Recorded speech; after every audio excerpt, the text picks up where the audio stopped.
ইকরা কিতাব আল্লাহ, জেনে নিন কোরআন শেখার সহজ উপায়। আসসালামু আলাইকুম রহমতুল্লাহি ওয়া বারাকাতুহু। প্যান ভিশনের অনন্য আয়োজন কোরআন শেখার সহজ উপায়, এই বরকতময় আয়োজনে আপনাদের সকলকে আন্তরিক মোবারকবাদ জানাচ্ছি। আমরা আজকে কোরআন শিক্ষার এই সহজ পদ্ধতির মূলত তৃতীয় পর্বটি উপভোগ করতে যাচ্ছি। আজকে আমরা 8টা হরফ শিখব ইনশাআল্লাহ। মজার ব্যাপার আছে, সেটা হচ্ছে 8টা হরফ শেখার ক্ষেত্রে শুধুমাত্র 4টা হরফ শিখলেই হয়। 4টা শিখলেই 4টা থেকে আমরা 8টা বানাতে পারবো। শুধুমাত্র নুক্তা প্রয়োগের মাধ্যমে, নুক্তা দেওয়ার মাধ্যমে, নুক্তার ব্যবধানে এক একটা হরফের নাম এক এক রকম হবে।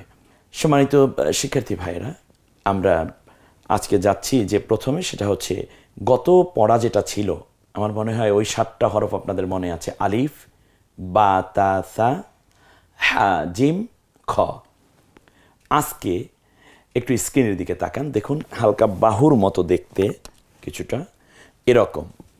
এই হরফটার নাম হচ্ছে দাল। ঠিক আমরা তার পাশে আরও একটি হরফ দেখতে পাচ্ছি ওই রকমই। যদি প্রশ্ন করি এটা যদি দাল হয় তাহলে পাশেরটা কি? দাল। দুইটাই দাল। তো মজার ব্যাপার হচ্ছে দালের উপরে যদি একটি নুক্তা দেই আমরা, একটা নুক্তা, এই যে উপরে যে একটা ফোঁটা দেখতে পাচ্ছেন, আমাদের অনেক বন্ধুরা বলে একটা ফোঁটা দেন, একটা ডট দেন, এগুলোকে আমরা আরবিতে বললে নুক্তা বলবো। নুক্তা, একটা নুক্তা দিলি দাল হয়ে যাবে। দালটা সবসময় নরম আওয়াজে হয়। তাহলে বোঝা গেল দাল নুক্তা ছাড়া, আর দালের উপরে এক নুক্তা। এরপরে আরও একই রকম 2টা হরফ আপনি দেখুন, দুইটা একই আকৃতি। দালটা একটু বাঁকা হয়, আর দালটা একটু স্বাভাবিকভাবে ছেড়ে দেয়া হয়েছে, একটু ছেড়ে দিয়ে একটা লেজের মতো যেন, ব্যাস। এটার নাম হচ্ছে র। তার পাশেরটাও এখনও র আছে। এটার উপরে যদি এক নুক্তা দেয়া হয় তাহলে এটা হয়ে যাবে ঝা। র, ঝা। আমার সাথে কয়েকবার বলার চেষ্টা করুন। র, ঝা, র, ঝা। দাল, দাল, র, ঝা। দাল নরম আওয়াজে, যেমন আল্লাযীনা। তো দালটা বলতে হলে জিহ্বার আগা এবং সামনের দাঁতের আগার সাথে মিলিয়ে উচ্চারণ করলে এটা নরম হয়ে যাবে, যেমন সা নরম আওয়াজে ছিল। ঝাঁটা একটু স্বাভাবিকভাবে একটু শক্ত আওয়াজই হয়, যেমন ঝামেলা, ঝই ঝই, ঝিঝি, এরকম শব্দগুলো উচ্চারণ করতে গেলে আমরা যেভাবে ঝটাকে বলে থাকি সেভাবেই এটাকে বলতে হয় ঝা। ঝায় নুক্তাওয়ালা, উপরে এক নুক্তা হলে ঝা, নুক্তা না থাকলে র। একটু দেখুন আকৃতিটা আপনি একটু দেখুন, এটা কিভাবে এটা তৈরি হচ্ছে। এবং দাল এবং জাল আকৃতি একরকমই, কিন্তু নুক্তাবিহীন দাল, এক নুক্তা উপরে দাল, নুক্তা নাই র, এক নুক্তা উপরে ঝা। এখন এক নুক্তা উপরে থাকলেই যেমন জাল হয় না, আবার ঝা হয় না, ঠিক তেমনই একটু আকৃতিগত পার্থক্যের কারণে এটা বুঝে নিতে হয় যে এক নুক্তা উপরে ঠিকই আছে, কিন্তু আকৃতি কীরকম। এই বিষয়টা যে যত বেশি দ্রুত নিতে পারে, সেই মূলত দ্রুত কোরআন শেখার একটা সুযোগ পেয়ে যায়। ঝা, র, ঝা। এবারে আমরা চলে আসি, এখন যে 2টা আকৃতি আসলো আমাদের স্ক্রিনে, দেখুন এ 2টা আকৃতি একই রকম। সিন, সিনটার সামনে স্বাভাবিকভাবে এই যে 3টা কাটার মতো, দেখুন এই যে একটি কাটা, একটা কাটা, এরপর একটা পেট। বাহ, এটা সিন। তো এটা যদি সিন হয়, তার পাশেরটাও তো সিন, এতে তো কোনো সন্দেহ নাই। এটা সিন, এটাও সিন। কিন্তু 2টা সিন তো পাশাপাশি থাকার দরকার নেই। সিনটা স্বাভাবিক একটু সি সি আওয়াজে উচ্চারিত হয়, যেমন সাইকেলের পাম্প ছেড়ে দিলে যেমন একটা আওয়াজ হয়, ঠিক ওই রকম সিন। ঠিক তেমনই যদি প্রেসার কুকারে অনেক সময় আওয়াজ হয় রান্না করার সময়, যেটা এভাবে সিন, যেমন কুল আউযু বিরাব্বিন নাস, মালিকিন নাস, এখানে সিন। বিসমিল্লাহ, এই যে সিন। এখন এটা সিন, সিনের পরে যেটা এটা হলো শিন। সিন এর উপরে 3 নুক্তা দিলে শিন হয়ে যায়। তাহলে শিনের উপরে নুক্তা আছে, সিনে কোনো নুক্তা নাই। দেখুন কত সুন্দর পাশাপাশি একটা ছন্দ আছে পড়ান, সিন শিন, সিন শিন। এরপরে আমরা যে হরফটা দেখতে পাচ্ছি এটার নাম হচ্ছে সাদ। সাদ, আল্লাহুস সামাদ। বলুন তো একটু আমার সাথে, আল্লাহুস সামাদ। আমি 3টা বলি, দেখি তো 3টা উচ্চারণ করব, আপনি কোনটা সাদ দিয়ে বলেছি আপনি এখনই আইডেন্টিফাই করতে পারেন। যেমন আল্লাহুস সামাদ, সা দিয়ে বলেছি। আল্লাহুস সামাদ, সিন দিয়ে বলেছি। আর একটা যদি বলি আল্লাহুস সামাদ, সামাদ, সামাদ, সামাদ, বলেন সামাদ। আমি দুন্তেশ্বয় ব ফলা দিয়ে এটা আইডেন্টিফাই করার চেষ্টা করেছি। মূলত মাখরাজটা আপনাকে বুঝতে হবে। আল্লাহুস সামাদ বললেও হবে না, আল্লাহুস সামাদ বললেও হবে না, বলতে হবে আল্লাহুস সামাদ, আল্লাহুস সামাদ। সাদ এবং দুইটা আকৃতি একই রকম। দেখুন এটাও সাদ, তার পাশেরটাও এখনও কি আছে, সাদ আছে। এখন এই সাদের উপরে যদি 1 নুক্তা দেয়া হয় তাহলে অক্ষরের নাম হয়ে যাবে দদ। বলুন দদ। ওয়ালাদ-দাল্লিন ফি যালালিম মুবিন। দালাল, দালালাত, মাইয়ুদিল, দিল্লা, এলো দলা। একটা দোয়াত দিয়ে লেখা হয়েছে ওই শব্দগুলো। দলিন, সদ দদ। বলুন আমার সাথে, সদ দদ, সদ দদ। তাহলে আমরা ইতিমধ্যে 8টা অক্ষর, 8টা হরুফ অলরেডি পড়ে ফেলেছি। এবারে আসুন আমরা দেখি একটু। প্রথমে দাল জাল, এরপরে র ঝা, এরপর সিন শিন, এরপর সদ দদ। আমার সাথে একটু পড়ুন তো দেখি পারেন কিনা। দাল জাল, র ঝা, সিন শিন, সদ দদ। স্ক্রিনে দেখুন এবং নিজে পড়ুন।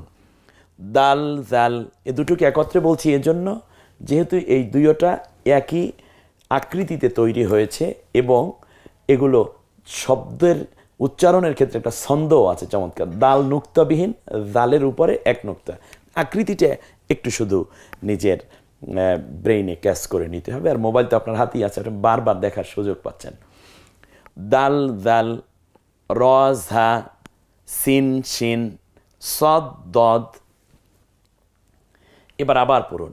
দাল জাল, র ঝা, সিন শিন, সদ দদ। আমার মতো বলুন তো কয়েকবার একা একা। হ্যাঁ, চমৎকার করে। এই গান এবং অন্যান্য বিষয়ে সময় যেভাবে দিচ্ছেন তার চেয়ে বেশি সময় এখন আল্লাহর কোরআন শিক্ষার পেছনে দিতে হবে। তাহলে এই পৃথিবীতে কোরআনকে যারা 1 বিন্দু দিয়েছে, কোরআন তাদেরকে 1 সিন্ধু ফিরিয়ে দিয়েছে। প্রিয় ছাত্র বন্ধুরা, আমার আদরের বোন যারা ছাত্রী রয়েছে, তোমরাও এখন এই সময়গুলো কোরআন শিক্ষার এই ক্লাসগুলোর পেছনে দিবে, এ আকাঙ্ক্ষা এবং আশা আমি তোমাদের প্রতি রাখছি। 10 বার এটা পড়ার জন্য আমি তোমাদেরকে বলবো। আমি তো 10 বার এখন পড়াচ্ছি না। হ্যাঁ, দাল দাল, র ঝা, সিন শিন, সদ দদ। 10 বার পড়ো, আলাদা আলাদা করে পড়ো, ইন্ডিভিজুয়ালি করে পড়ো। দাল দাল, র ঝা, সিন শিন, সদ দদ। এতক্ষণ পর্যন্ত যা পড়লে পারো কিনা এবার একা একা একটু ট্রাই করতে হবে। হ্যাঁ, এবার দেখি তো স্ক্রিনে অলরেডি চলে এসেছে। কি মজা করে দেখো, একেবারে তোমার হৃদয়টা যেন পড়ার সাথে লেগে যাবে এমন সুন্দর করে দেওয়ার চেষ্টা করেছি আমরা। এখন একটু সুন্দর করে পড়তে হবে। এখন উচ্চারণগুলো লিখতে হবে। এই যে নিচে খালি জায়গা আছে, প্রথমটা কি যেন? অবশ্যই দাল বলবে, তারপরেরটা দাল, র ঝা, সিন শিন, সদ দদ। আসলে তুমি বুঝতে পেরেছো কিনা, আপনি আসলে আত্মস্থ করতে পেরেছেন কিনা, যে হরফগুলোর নাম আপনি বলছেন সঠিক বলছেন কিনা, এবার একটু নিজে যাচাই করে নেন। দেখুন তো আপনি কি এটাকে এটাই বলেছেন, অর্থাৎ দাল বলেছেন কিনা। এরপর এক এক করে দেখুন, দাল, হ্যাঁ, দেখতে থাকুন দেখতে থাকুন। আর দুই একটা ভুল হলে সাথে সাথে আপনি এখনই আপনি যাচাই করে নিন এবং আপনি শুদ্ধটা বুঝে নিন, যেন আপনার হরফ চিনতে ভুল না হয়। আপনি যা বলছেন সেটা না হলে এখনই সেরে নিতে হবে। পরে আমরা যেটা যাচ্ছি, বর্তমান নাম পড়ুন এবং নুক্তা দিয়ে কাঙ্ক্ষিত হরফ তৈরি করুন। বর্তমান নামটা কি আছে এটা বলতে হবে এবং আমরা যেটা বানাতে বলছি সেটা আপনি বানিয়ে দেখাতে হবে। যেমন পর্বটা একটু জটিল, কিন্তু আসলে জটিল না, একটু মনোনিবেশ হন। দেখুন এখানে চমৎকার করে দেয়া আছে, যেটা তা হচ্ছে এখানে দেয়া আছে এটা দাল, এরপরে এটার নাম হচ্ছে ঝা, এটা শিন, এটা দদ, এটা বানাতে হবে। এখন যেটা আপনি করবেন তা হচ্ছে জাল বানাতে হবে। প্রথম হরফটা আপনি পড়ুন, কি দেয়া আছে বলুন তো দেখি? দাল। প্রথমে ঘরে যখন এসছে তখন আপনার বলতে হবে এটা দাল, এটা র, এটা সিন, এটা সদ। তাহলে প্রথমে ছিল দাল, র, সিন, সদ। এবারে আপনি চলে আসুন, বানাতে হবে কি? বানাতে হবে হলো জাল। দালটাকে জাল বানানো কি কঠিন না সহজ? দেখুন এই তো উপরে এক নুক্তা দিলে হলো, র এর উপরে এক নুক্তা দিলে যা হয়ে যাবে। আমাকে সিনটাকে শিন বানাতে বলছে, কত ইজি একটা ব্যাপার। সিনকে শিন বানাতে হলে কী করতে হয়? উপরে 3 নুক্তা দিতে হবে। ছোট্টরা খুবই মজা করে এই পড়াটায়, আমি দেখেছি। এবং আমাদের বাচ্চারা বর্তমান এই প্রজন্ম আলহামদুলিল্লাহ এত ব্রেইনি, এত শার্পনেস তাদের ব্রেইন, আলহামদুলিল্লাহ এখান থেকেই বেরিয়ে আসবে অনেক বড় বড় মহান ব্যক্তিত্ব। আমরা দোয়া করছি সকলের জন্য। অক্ষরগুলো বাংলায় উচ্চারণ লিখুন, এই উচ্চারণগুলো লিখতে হবে। পারা যাবে ইনশাল্লাহ, পেছনের পড়াটা সহই। এই চমৎকার স্ক্রিনে চলে এসেছে এই পর্বটা। এখানে যে বিষয়টা আছে, প্রথম হরফ যেটা, এটা কি হবে জানো? আলিফ। এরপরেরটা কি? বা, তা, সা, হা, জিম, খ, দাল, জাল, র, ঝা, সিন, শিন, সদ, দদ। আমার মনে হয় ইতিমধ্যে অনেকেই এটা পেরেছ। আর আস্তে আস্তে করে নিজের আয়ত্তে রেখে মোবাইলে বারবার দেখে প্রয়োজনে এটা চমৎকার করে গুছিয়ে নেয়া। হ্যাঁ, এই যে একের পর এক চলে এসেছে। আমার মনে হয় এমন কোনো কম মেধাবী বাংলাদেশে থাকবে না ইনশাআল্লাহ যে সে কোরআন পড়তে পারবে না। কোরআন শেখার এই সহজ উপায়, প্যান ভিশনের এই মধুময় আয়োজন, রহমতপূর্ণ এ প্রোগ্রাম নিঃসন্দেহে আপনাকে কোরআন শেখার জায়গায় পৌঁছে দেবে ইনশাআল্লাহ। আমাদের সাথেই থাকবেন। কিন্তু আমরা আরেকটা বিষয় ট্রাই করব, সেটা হচ্ছে খালি ঘরে আরবি হরফটা লিখুন। কি মজার পড়া! এতক্ষণ আপনি কিন্তু উচ্চারণ লিখেছেন, আপনি ওখানে সফল। এবার দেখেন তো এটা পারেন কিনা। কি মজা! দেখুন তো একটু দেখুন, একটু আপনি যা চাচ্ছেন দেখুন সেভাবেই তো সাজানো আছে কিনা। আপনি যদি ভুল করে থাকেন তাহলে সাথে সাথে আপনি উত্তর সঠিকটা দেখে নিন, এখনই সেটা মনে রাখার চেষ্টা করুন। আপনি কোরআন শিখতে পারবেন। এরপরে হচ্ছে আকৃতি দিয়ে কাঙ্ক্ষিত হরফ তৈরি করুন। এই পর্বটা একটু বেশি কঠিন, তবে আমার মনে হচ্ছে আমরা সবাই পারবো ইনশাআল্লাহ। বলি, এই দেখুন, বা বানাতে হলে এখানে একটা আকৃতি আনতে হবে। সেটা কি? এরকম, ব্যাস। তা, সা, জিম, খ, জাল, ঝা, শিন, দদ। মাশাআল্লাহ। এখান থেকে নিয়ে আমরা পরবর্তী যেই পর্বটায় চলে যাব, তা হচ্ছে খুবই ইন্টারেস্টিং একটা ব্যাপার এখানে আছে। আমরা ওই পর্বটা দেখতে চাচ্ছি। দেখুন এই হরফগুলো আমরা পড়ব, এখানে আমরা লিখব, আরবি লিখব। দাল, জাল, দাল, এখানে আমরা 5 বার দাল লিখব। পারা যাবে না ইনশাল্লাহ? এরপরে 5 বার জাল লিখব, 5 বার র লিখব, 5 বার ঝা লিখব। এরপরে তো না পারার কোনো কারণ থাকবে না। তাহলে পুরো হরফগুলো আমরা আরেকবার পড়ব। স্ক্রিনে আমরা আজকে দোয়াত পর্যন্ত দেখতে পাচ্ছি। আজকে শিখলাম 8টি হরফ, দাল থেকে দোয়াত। আর আগে শিখেছিলাম 7টি হরফ। 8 আর 7, 8 আর 7 15টা হরফ অলরেডি হয়ে গেল। এবার পুরো হরফটা স্ক্রিনে কি চমৎকার করে সেজেছে দেখুন তো। প্রথম হরফের নাম আলিফ। 3টি হরফ একত্রেই বলবো, বা তা সা, হা জিম খ, দাল জাল, র ঝা, সিন শিদ, সদ দদ। মাশাআল্লাহ। আরেকবার পড়ি, আলিফ, বা তা সা, হা জিম খ, দাল জাল, র ঝা, সিন শিন, সদ দদ। সবাই মিলে পড়ুন। বাসায় যারা আছেন সবাই পড়ুন। বন্ধুরা রুমে আছেন সবাই পড়ুন। ম্যাচে আছেন সবাই একত্রে বলুন।